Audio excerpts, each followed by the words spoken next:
ঠান্ডায় জবুথবু কোচবিহার। সোমবার রাত থেকেই কুয়াশার চাদরে ঢেকে গেছে কোচবিহার জেলা। মঙ্গলবার সকালেও কুয়াশা আচ্ছন্ন কোচবিহার। কোচবিহার শহর তথা শহর সংলগ্ন সব জায়গাতেই একই পরিস্থিতি। দিন অর্ধেক গড়িয়ে গেলেও সূর্যর দেখা মেলেনি। রাস্তাঘাটে মানুষজন আগুন পোহাতেই ব্যস্ত। ঠান্ডার জেরে বিক্রি বাট্টা কমে গেছে বলে জানান স্থানীয় দোকানদারেরা।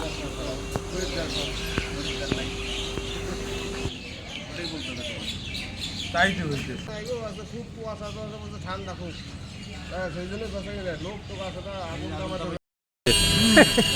হ্যাঁ, এই ঠান্ডা ঠান্ডা করছে। কুয়াশা। আজকে কাজকর্ম কিরকম তাহলে? কাজকর্ম খুব খারাপ, ঠান্ডার জন্য।